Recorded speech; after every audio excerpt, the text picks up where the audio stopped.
अब देखिए शुरू में हम आज जो ले रहे हैं मानव शरीर की संरचना में पाचन तंत्र, आप लिखिएगा डाइजेस्टिव सिस्टम, पाचन तंत्र।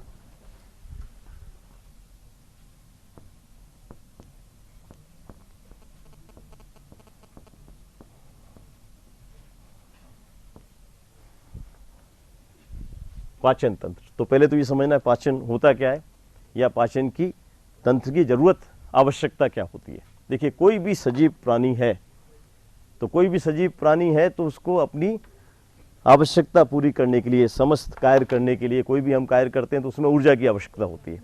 जैसे आप चलन कर रहे हैं, मैं यदि अपने हाथ को हिला रहा हूँ तो उसमें भी ऊर्जा खर्च हो रही है, या आप नहीं भी हिला रहे हैं, हिला डुला रहे हैं अपने शरीर को, आप लेटे हुए हैं तब भी श्वसन हो रहा है, उसमें भी ऊर्जा खर्च हो रही है, आपका ब्लड का फ्लो हो रहा है उसमें भी ऊर्जा खर्च हो रही है। तो शरीर के समस्त कार्यों में ऊर्जा की आवश्यकता होती है।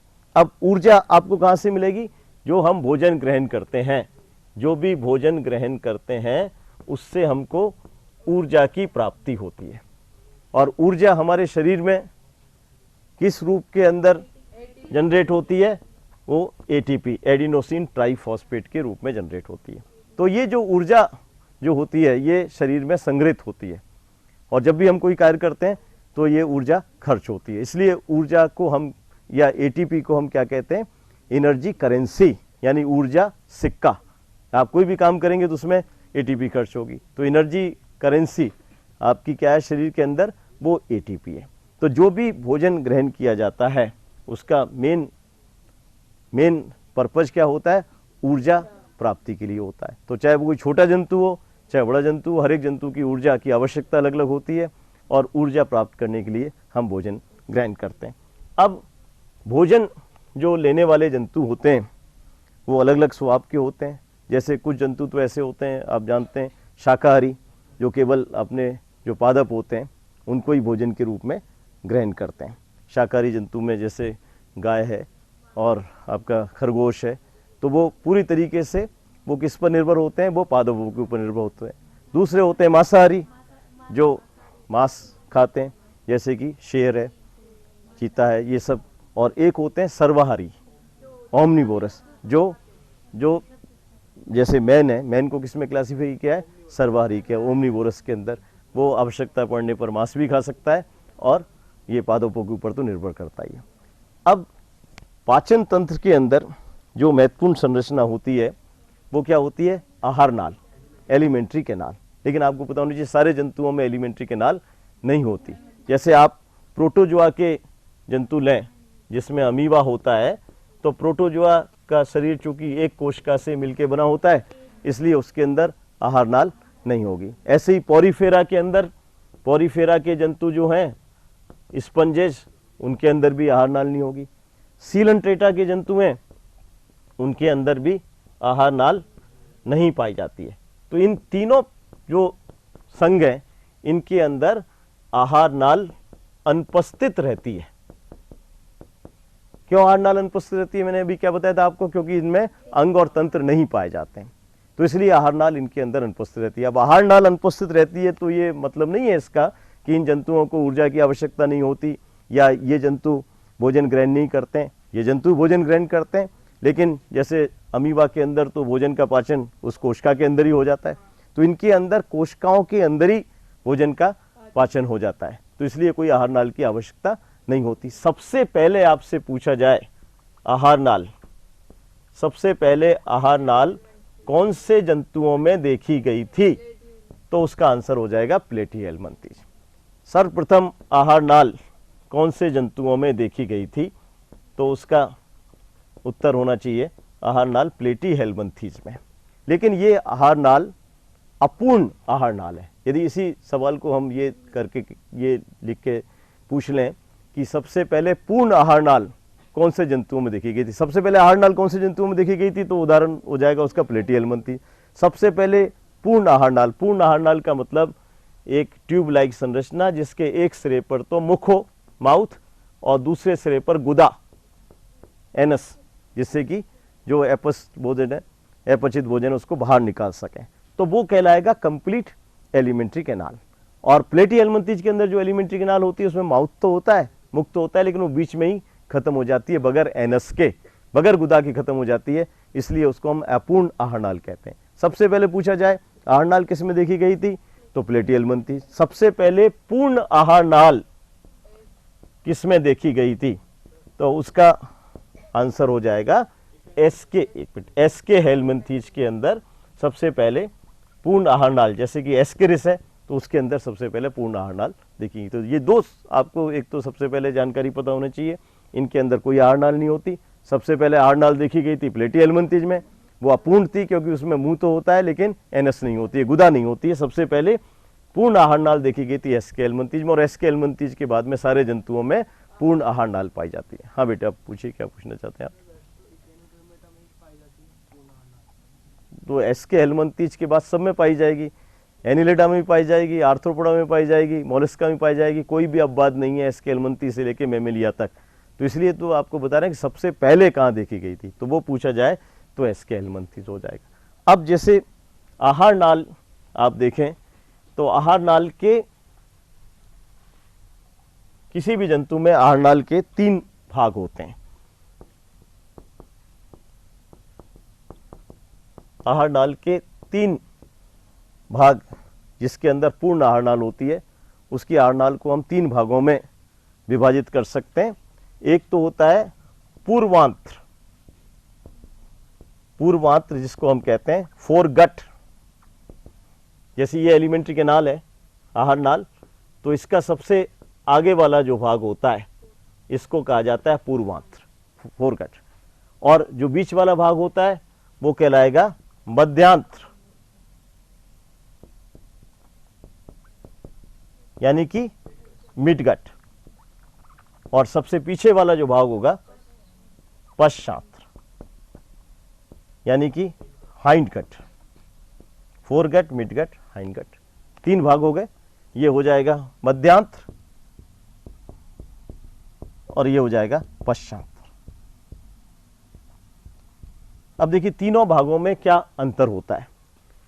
पूर्वांत्र जो होता है ये सबसे अग्रभाग, एक आप इस तरह से बना लीजिएगा, तीनों में अंतर क्या होगा, ये सबसे अग्रभाग जो होता है आहार नाल का वो कहलाता है पूर्वांत्र, और नाम से ही पता चल रहा है जो मध्य भाग है वो कहलाएगा मध्यांत्र, और ये पश्च भाग हो गया।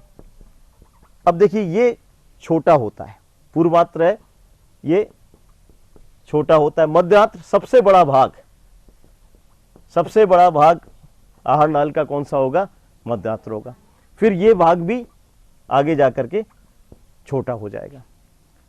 सबसे जो महत्वपूर्ण जो अंतर होता है, आप जानते हैं कि जब विकास होता है, पूर्ण विज्ञान आप पढ़ेंगे, सबसे पहले तो क्या बनता है, जाइगोट, युग्मक जिसको जानते हैं, युग्मनज, उसके बाद बनता है ब्लास्टूला, पहले मोरूला बनता है, फिर ब्लास्टूला, फिर गैस्ट्रूला बनता है। गैस्ट्रूला नाम सुना है आपने?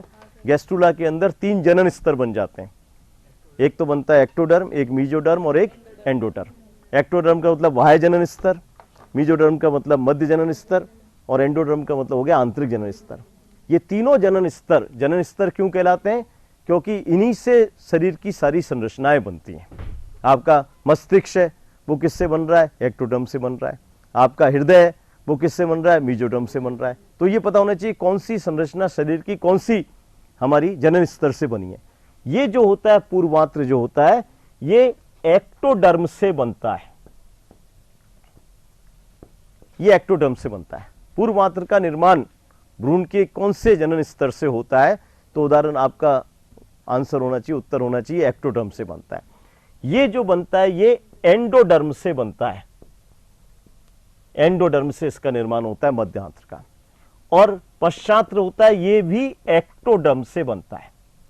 तो आप ऐसे याद करें, जनरली जब पूछा जाता है परीक्षा में कि आहार नाल की निम्नलिखित संरचना कौन से स्तर से बनती है, तो कई बार जैसे अभी कोई बोल रहा था मीजोडर्म, एक बात आप याद रखें, आहार नाल की मीजोडर्म, आहार नाल की कोई भी संरचना मीजोडर्म से नहीं बनती है। आहार नाल की कोई भी संरचना मीजोडर्म से नहीं बनती है। तो इसका मतलब हो गया आपका उत्तर मीजोडर्म होगा ही नहीं, आपका उत्तर होगा एक्टोडर्म से या एंडोडर्म से। तो पूर्वांत्र वाला भाग बन गया एक्टोडर्म से, ये वाला भाग बन गया मीजोडर्म से, और ये वाला भाग बन गया ये एक्टोडर्म से बन गया। मीजोडर्म से कोई भी संरचना नहीं बनती। हाँ बोलिए। दूसरी बात, जो एक अंतर और होता है, ये पूर्वांत्र के अंदर की तरफ क्यूटिकल पाई जाती है। क्यूटिकल का आवरण होता है पूर्वांत्र के अंदर, यहां आप लिखेंगे अंदर क्यूटिकल का आवरण पाया जाता है। इसके अंदर क्यूटिकल नहीं होती है, क्यूटिकल अनुपस्थित रहती है। मध्य आंत्र के अंदर की तरफ क्यूटिकल का आवरण नहीं पाया जाता है। और फिर पश्च आंत्र के अंदर फिर क्यूटिकल का आवरण पाया जाता है। यहां क्यूटिकल का आवरण होता है अंदर की तरफ, यहां क्यूटिकल नहीं पाई जाती है, और यहां क्यूटिकल का आपके आवरण पाया जाता है। ये इसके अंदर अंतर होते हैं। अब अभी आपको जो पार्ट बताएंगे आहार नाल के कौन कौन से पार्ट होते हैं, तो सबसे पहले ये पता होना चाहिए कि हमारे पूर्वांत्र में आहार नाल के कौन कौन से भाग आते हैं। आपको मैंने क्या बताया था अभी, आहार नाल का प्रारंभ किससे होता है? मुख से। और इसके बाद आप मुख के बाद आप पढ़ेंगे, जो अभी आपको बताएंगे, एक संरचना होती है मुख गुहिका, बक्कल कैविटी, यानी ये वाला भाग और ये वाला भाग बक्कल कैविटी। तो मुख और मुख गुहिका ये किससे बनती है? ये आपके पूर्वांत्र का भाग होता है। तो यहां आप नीचे लिखेंगे ये मुख और मुख गुहिका। पूर्वांत्र में क्या आएगा? मुख एवं मुख गुहिका। मुख का माउथ हो गया एवं मुख गुहिका यानी कि बक्कल कैविटी। ये तो किसके अंदर बनेगा? ये पूर्वांत्र के अंदर बनेगा। अब पश्च मध्य आंत्र जो होता है वो आहार नाल का सबसे बड़ा भाग होता है। मध्य आंत्र का प्रथम भाग क्या होता है ये पूछा जाए, ग्रसनी, फेरिंग्स। मुख गुहिका के बाद क्या होती है? ग्रसनी। तो ग्रसनी से लेकर के ग्रसनी के बाद क्या आएगा? ग्रासनाल, इसोफेगस, और उसके बाद में क्या आता है? आमाशय, और आमाशय के बाद क्या आता है? आंत्र, इंटेस्टाइन। तो सबसे बड़ा भाग जो है ग्रसनी से लेके और आंत्र तक, इसका निर्माण किससे हुआ है? आंतरिक जनन स्तर, एंडोडर्म से हुआ है। और ये किसके अंदर आता है? मध्य आंत्र के अंदर आता है। अब आखिर में जो पश्च आंत्र जो है, ये इसके अंदर मलाशय, रेक्टम जिसको कहते हैं, मलाशय और गुदा, एनस। मलाशय और गुदा ये किसके अंतर्गत आएगी? ये आएगी पश्चांत्र के अंदर। तो आपकी आहार नाल के जो विभाजन है उसमें कौन सी संरचना कहाँ आती है, पहले तो ये पता होना चाहिए। इसको रटने की जरूरत नहीं, फंडामेंटली पता होना चाहिए। ये एक्टोडर्म से बनती है, ये एंडोडर्म से बनती है, ये एक्टोडर्म से। कोई भाग मीजोडर्म से नहीं बनता, आप तो ऐसे याद रखिएगा। सबसे छोटा भाग पूर्वांत्र, इसमें केवल मुख और मुख गुहिका आती है। फेरिंग्स से ही प्रारंभ हो जाता है आंत्र तक, ये मध्यांत्र, और फिर मलाशय और गुदा किसका पार्ट हो जाएगा? ये पश्चांत्र का। हाँ बोलिएगा। कॉलन बेटे लार्ज इंटेस्टाइन, स्मॉल इंटेस्टाइन और लार्ज इंटेस्टाइन दो होती हैं। आंत्र के दो भाग होते हैं, स्मॉल इंटेस्टाइन को इलियम कहते हैं और लार्ज इंटेस्टाइन को ही कॉलन कहते हैं। तो आंत्र का ही भाग हो गया कॉलन। नहीं, गलत। आंत्र का भाग होते हैं दो, एक तो छोटी आंत्र होती है स्मॉल इंटेस्टाइन, एक बड़ी आंत्र होती है। बड़ी आंत्र को ही कॉलन कहते हैं, कॉलन बड़ी आंत्र को ही कहते हैं। कॉलन के बाद में, बड़ी आंत्र के बाद में होता है मलाशय, रेक्टम, जिसमें कि अपचित भोजन संग्रहित किया जाता है कुछ घंटों के लिए, और उसकी जो बाहर जो द्वार होता है, उसकी जो ओपनिंग होती है, उसको हम कहते हैं गुदा। अब पाचन की आवश्यकता क्यों होती है? सबसे पहले तो ये समझिएगा कि पाचन होता क्या है, पाचन की आवश्यकता क्या होती है। जैसे अभी मैंने बताया था आपको, सब सजीवों के लिए किसकी जरूरत होती है? ऊर्जा की आवश्यकता होती है, और ऊर्जा प्राप्त करने के लिए उसको भोजन लेना जरूरी होता है। अब भोजन जो लिया जाता है वो क्या होना चाहिए? संतुलित आहार जिसको कहते हैं, बैलेंस डाइट। बैलेंस डाइट का मतलब उसमें भोजन के सारे अवयव उचित मात्रा में उपस्थित होने चाहिए। अब भोजन के अंदर संतुलित आहार में कौन कौन से अवयव होने चाहिए? एक तो कार्बोहाइड्रेट्स, कार्बोहाइड्रेट्स हम लेते हैं भोजन के रूप में, जैसे आप ब्रेड लेते हैं, कार्बोहाइड्रेट्स। तो कैसे इसको कैसे मैनेज करें बताइए आप? आप अभी जो पहले वाला जो बाहर हो रहा था वो फिजिक्स वाला, तो उसमें कौन सा, यही तो आप दे रहे होंगे।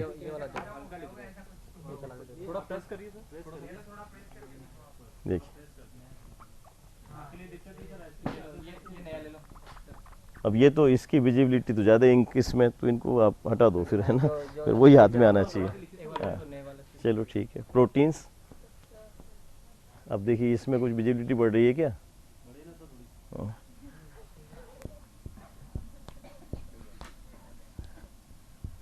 लिपिड्स या बसाएं,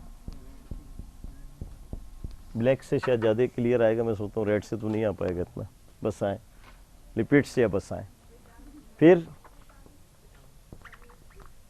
विटामिन्स, प्रोटीन तो बता दिया, खनिज लवण और जल। खनिज लवण और जल, ये सब चीजें, ये सब आपके भोजन में उपस्थित होना चाहिए। कार्बोहाइड्रेट, प्रोटीन, लिपिड्स, विटामिन, खनिज लवण और जल। अब इसमें से जो तीन पदार्थ जो हैं, देखिएगा इधर, सबसे ज्यादा हमारे भोजन में क्या होता है? कार्बोहाइड्रेट, प्रोटीन्स, लिपिड्स या वसाएं। तो इनको तीनों को मिला के हम क्या कहते हैं? इनको हम कहते हैं बृहत पोषक, यानी कि मैक्रो न्यूट्रिएंट्स। भोजन का अधिकांश भाग कौन बनाते हैं? कार्बोहाइड्रेट, प्रोटीन, लिपिड्स या वसाएं। यानी आपसे पूछा जाए एक आदमी को एक दिन में कितना कार्बोहाइड्रेट लेना चाहिए भोजन के रूप में, तो एक व्यक्ति को एक दिन में 400 से 500 ग्राम कार्बोहाइड्रेट की आवश्यकता होती है एक दिन में। एक सामान्य व्यक्ति को एक दिन में 400 से 500 ग्राम कार्बोहाइड्रेट की भोजन में आवश्यकता होती है। इसी तरीके से एक सामान्य व्यक्ति को जो प्रोटीन्स लेनी चाहिए वो लगभग 65 से 75 ग्राम प्रोटीन भोजन के रूप में लेनी चाहिए, और जो वसाएं जो लेनी चाहिए वो लेनी चाहिए 60 से 70 ग्राम, ये वसाएं काम में लेनी चाहिए। तो ये सब कुछ जो है, कार्बोहाइड्रेट 400 से 500 ग्राम, 65 से 75 ग्राम प्रोटीन, 60 से 70 ग्राम फैट जिसको कहते हैं वसाएं या लिपिड्स काम में लेनी चाहिए। तो ये जब हम लेंगे तो हमारी जितनी ऊर्जा की हमको आवश्यकता है, एक सामान्य व्यक्ति एक दिन में कितनी ऊर्जा खर्च करता है? लगभग 2500 किलो कैलोरीज, इतनी ऊर्जा खर्च करता है। तो आपको इतनी ऊर्जा तब मिलेगी जब भोजन के अंदर ये चीजें आपकी उचित मात्रा में उपस्थित होंगी। जितनी एनर्जी हमको खर्च करनी है उतनी एनर्जी लेना जरूरी है। तो ये कार्बोहाइड्रेट, प्रोटीन और लिपिड्स ये कहलाते हैं बृहत पोषक मैक्रोमोलिक्यूल्स, जो भोजन का अधिकांश भाग बनाते हैं। अब ये चूंकि कम मात्रा में होते हैं, विटामिन्स, खनिज लवण और जल कम मात्रा में होते हैं, लेकिन उतना ही इनकी उपस्थिति भी जरूरी है। इनको हम कहते हैं लघु पोषक। लघु पोषक का मतलब हो गया माइक्रो न्यूट्रिएंट्स, यानी कि ये कम मात्रा में उपस्थित होते हैं। तो कम मात्रा में उपस्थित होते हैं तो ये मतलब नहीं है कि ये नहीं भी होंगे तब भी हमारा भोजन संतुलित कहलाएगा, हमारा भोजन असंतुलित कहलाएगा, क्योंकि विटामिन चाहे बहुत कम मात्रा में है लेकिन विटामिन की उपस्थिति जरूरी है। कि विटामिन की कमी से आप पढ़ेंगे अनेक रोग शरीर में ये प्रकट होने लगते हैं। इसी तरह से खनिज लवण की भी कमी से रोग हो जाते हैं, और जल तो बहुत जरूरी है। मानव शरीर में कितना जल होता है? कितना % जल होता है मानव शरीर में? 95 नहीं, 70%, 70% जल होता है मानव शरीर के अंदर। 70% जल पाया जाता है। जल बहुत जरूरी है, क्योंकि आपका जो कोशिका द्रव्य साइटोप्लाज्म है या जीव द्रव्य प्रोटोप्लाज्म, उसमें सारी जो क्रियाएं होती हैं वो जल की उपस्थिति में ही संभव होती हैं। तो इसलिए जल का होना जरूरी है। 70% मानव शरीर के अंदर जल पाया जाता है। अब इसके अंदर से आपसे पूछा जाए कि कौन से पदार्थ ऐसे हैं जो ऊर्जा उत्पादक है। ऊर्जा उत्पादक पदार्थ हमारे भोजन के अंदर कौन से हैं? यदि ये पूछा जाए कि कौन से पदार्थ भोजन में ऐसे हैं जिससे हमको एनर्जी मिलती है, ऊर्जा उत्पादक पदार्थ कौन से हैं, तो ऊर्जा उत्पादक पदार्थ कौन से होगा? कार्बोहाइड्रेट होगा और लिपिड्स होगा। कार्बोहाइड्रेट्स और वसाओं से हमको ऊर्जा की प्राप्ति होती है। सबसे ज़्यादा तो हम ऊर्जा हमको किससे मिलती है? ग्लूकोज से। जो भी आप कार्बोहाइड्रेट लेते हैं, किसी भी रूप में लें कार्बोहाइड्रेट, चाहे आप चपाती खाते हैं या चावल खाते हैं, कार्बोहाइड्रेट होगा। आप पढ़ेंगे वो पाचन क्रिया के बाद कार्बोहाइड्रेट ग्लूकोज में परिवर्तित हो जाएगा और ग्लूकोज का ऑक्सीकरण होता है, उससे हमको एनर्जी की प्राप्ति होती है। तो कार्बोहाइड्रेट दूसरा स्रोत क्या होता है? वसाएं, लिपिड। जब आप कार्बोहाइड्रेट को यूज में ले लेते हैं पूरी तरीके से, तो बाद में आपको एनर्जी की जरूरत होती है, तो किससे मिलती है? वसा से मिलती है। अब आपसे पूछ लिया जाए कि 1 ग्राम कार्बोहाइड्रेट है, 1 ग्राम कार्बोहाइड्रेट का यदि आप जैविक ऑक्सीकरण करते हैं तो कितनी हमको ऊर्जा की प्राप्ति होती है? 1 ग्राम कार्बोहाइड्रेट से 1 ग्राम कार्बोहाइड्रेट से कितनी ऊर्जा की प्राप्ति होती है शरीर में? 1 ग्राम से नहीं होता वो। 1 ग्राम ऊर्जा का यदि जैविक ऑक्सीकरण किया जाए तो कितनी ऊर्जा की प्राप्ति होती है?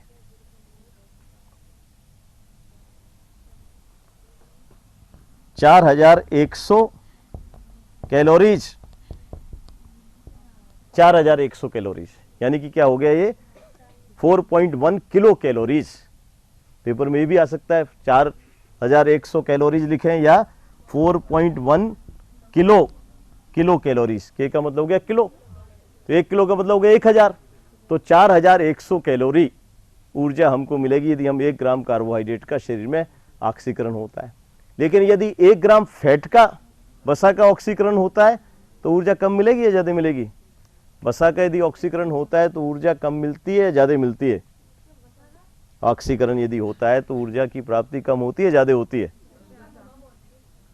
ज़्यादा होती है। 1 ग्राम कार्बोहाइड्रेट से जितनी ऊर्जा मिल रही है, इसके दुगने से भी ज़्यादा एनर्जी मिलती है। 1 ग्राम यदि वसा का ऑक्सीकरण होता है तो हमको मिलती है 9300 कैलोरीज ऊर्जा। ये पहले पता होना चाहिए आप पाचन तंत्र पढ़ने से पहले कि कौन सी चीज से कितनी ऊर्जा मिलती है। यानी कि 9.3 किलो कैलोरीज ऊर्जा की प्राप्ति होती है। 1 ग्राम वसा के ऑक्सीकरण से जो ऊर्जा मिलती है वो कार्बोहाइड्रेट के दुगनी ऊर्जा से भी ज़्यादा मिलती है हमको। तो हमारे भोजन के अंदर जो ऊर्जा देने वाले जो तत्व हैं, अवयव हैं, वो कौन से होते हैं? कार्बोहाइड्रेट और लिपिड्स होते हैं।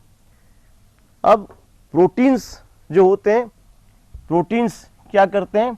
शरीर के निर्माण के लिए आवश्यक पदार्थ होते हैं। हम भोजन में जो प्रोटीन्स लेते हैं वो शरीर में वृद्धि करते हैं, शरीर में ऊतकों की मरम्मत करते हैं और हमारी जो ओवरऑल एक्टिविटी है बॉडी की उसको संचालित करते हैं। यानी कि जो शरीर का निर्माण हो रहा है, वृद्धि हो रही है, एंजाइम्स का निर्माण हो रहा है शरीर में, एंटीबॉडीज का निर्माण हो रहा है शरीर में, वो किसकी वजह से हो रहा है? प्रोटीन्स की वजह से। हीमोग्लोबिन क्या है? प्रोटीन है जो ऑक्सीजन को एक स्थान से दूसरे स्थान पर संवहन करती है। तो प्रोटीन्स का जो मेन फंक्शन है वो शरीर की वृद्धि में योगदान देने का होता है। अब इसके अलावा जो विटामिन हैं, खनिज लवण है और जल है, ये भी उतने ही जरूरी हैं। चाहे इनसे हमको एनर्जी नहीं मिलती है, लेकिन जो शरीर के अंदर जो मेटाबॉलिक एक्टिविटीज़ हैं, उपापचयी क्रिया जो होती हैं, उनके नियमन के लिए, तो उपापचयी क्रियाओं का नियमन जो करते हैं, उपापचयी क्रिया जो होती हैं, क्रियाओं का नियमन, उपापचयी क्रियाओं का नियमन जो पदार्थ करते हैं, जिनको हम रेगुलेटर कह सकते हैं, मेटाबॉलिक रेगुलेटर्स। और इसलिए मैंने बताया था विटामिन की कमी होगी, विटामिन आप पढ़ेंगे, vitamin A, vitamin B, vitamin C, vitamin D, vitamin E, vitamin K. और विटामिन बी के भी फिर कई सारे टाइप होते हैं। B1 होता है, B2 होता है, B3 होता है, B5 होता है, B6 होता है, B7 होता है, B9 होता है, B12 होता है। तो ये पता होना चाहिए कौन सी विटामिन किस में पाई जाती है, क्या खाना चाहिए, उसकी कमी से क्या होगी। और अभी तो ये देखा गया कुछ विटामिन के ज़्यादा लेने से भी डिजीज़ हो सकती है। तो ये तो आपकी डाइट, जिसको संतुलित भोजन कहते हैं, उसके ये घटक होते हैं, उसके ये अवयव होते हैं। और जितनी एनर्जी हमको मिलती है उस एनर्जी का 50 से 60% जो एनर्जी होती है वो हमको किससे प्राप्त होती है? कार्बोहाइड्रेट से। जो भी हम भोजन लेते हैं उसमें जो कार्बोहाइड्रेट होता है, जो दैनिक आवश्यकता होती है एनर्जी की, उसका 50 से 60% एनर्जी हमको किससे मिल रही है? कार्बोहाइड्रेट से मिल रही है। ग्लूकोज एनर्जी का मुख्य स्रोत होता है, मेन सोर्स। आपसे पूछा जाए कौन सा पदार्थ है जो शरीर में जो हमको एनर्जी का चीफ सोर्स, मुख्य जो स्रोत है एनर्जी का, तो आंसर होगा ग्लूकोज, क्योंकि ग्लूकोज का ऑक्सीकरण आसानी से हो जाता है। अब पाचन तंत्र के अंदर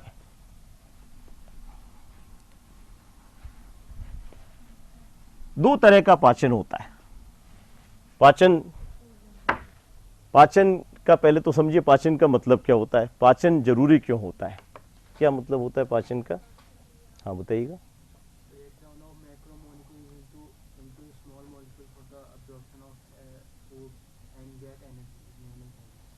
इन्होंने सही बताया, आप इसको सही ढंग से समझें कि जो भी भोजन लिया जाता है, एक तो भोजन जो लिया जाता है वो जटिल होता है, कॉम्प्लेक्स होता है। जैसे आपने चपाती खाई, आपने राइस खाया, तो उसमें कार्बोहाइड्रेट है, कार्बोहाइड्रेट नाम सुना होगा, पॉलीसैकेराइड है। जैसे कि आपने राइस खाया तो उसमें स्टार्च है चावल के अंदर, तो वो पॉलीसैकेराइड है। तो ये जटिल है, भोजन का जटिल फॉर्म है, कॉम्प्लेक्स फॉर्म है। इससे एनर्जी नहीं मिल सकती जब तक कि इसको आप सरल के अंदर परिवर्तित नहीं करें। तो पाचन एक ऐसी क्रिया है जिसमें कि भोजन के जटिल अवयव जो होते हैं, भोजन के जटिल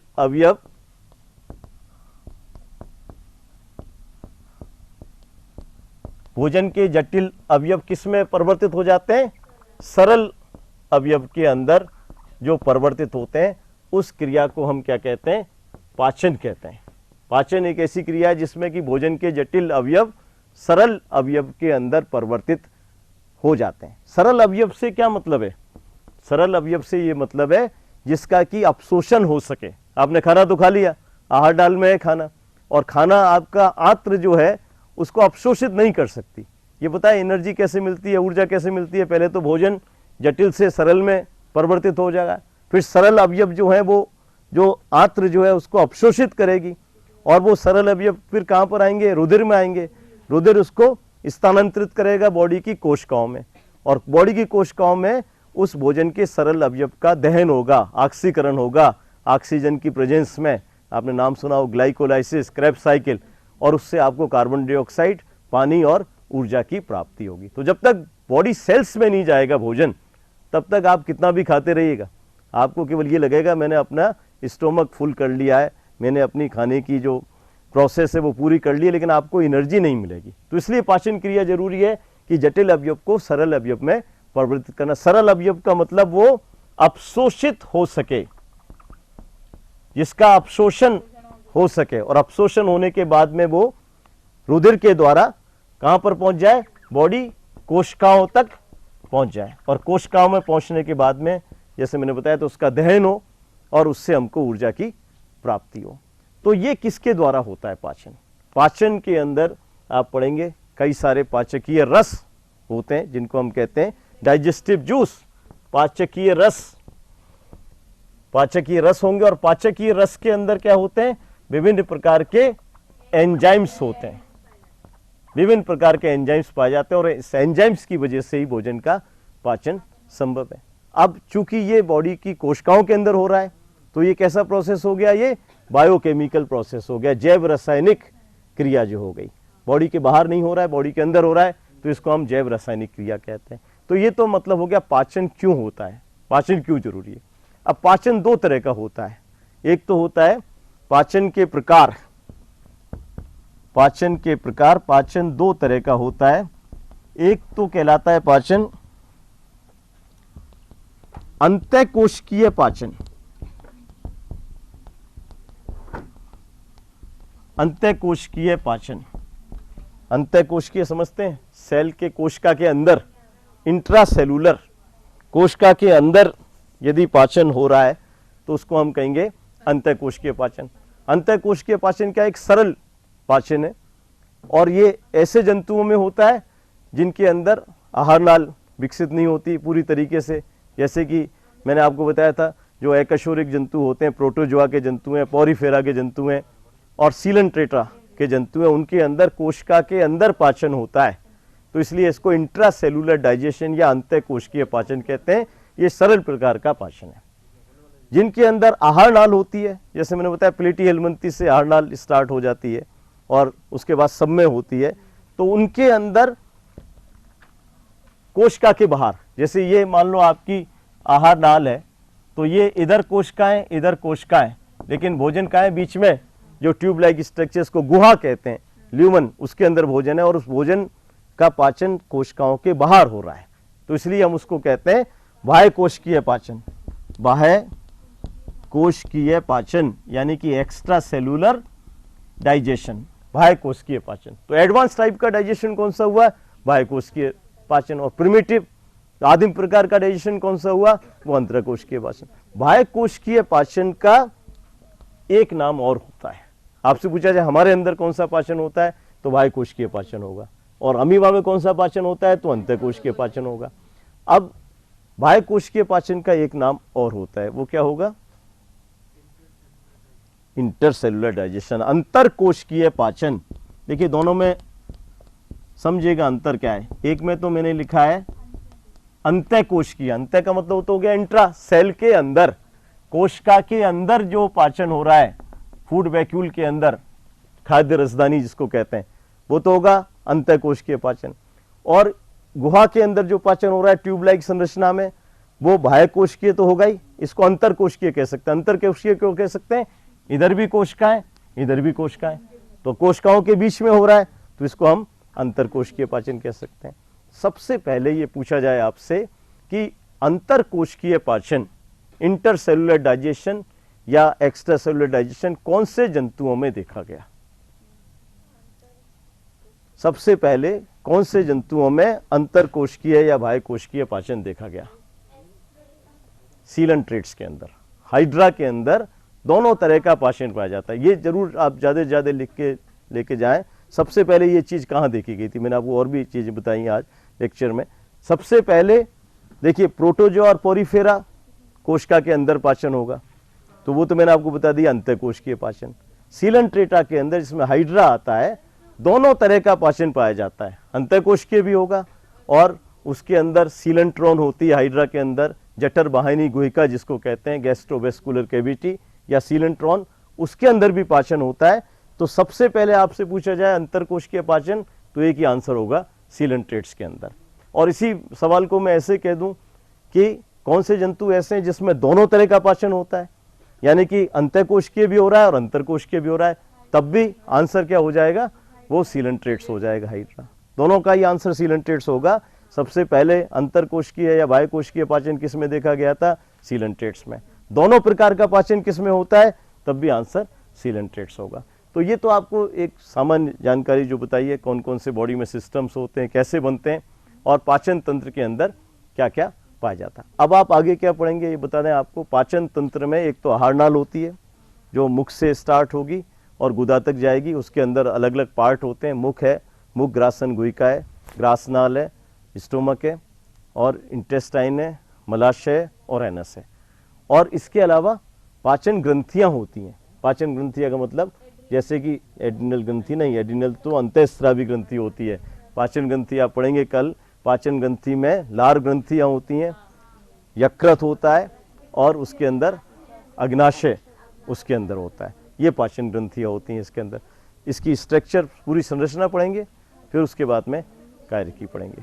तो पहले तो समझिएगा आप, और जो इम्पोर्टेंट इंफॉर्मेशन है वो सब लिख के लेके जाएं, एडवांस इंफॉर्मेशन। और कोई भी डाउट हो तो आप तुरंत उसको पूछें। आज का लेक्चर आपने पढ़ा है, इसको पढ़िएगा, कल इससे रिलेटेड कुछ पूछना है तो वो पूछें।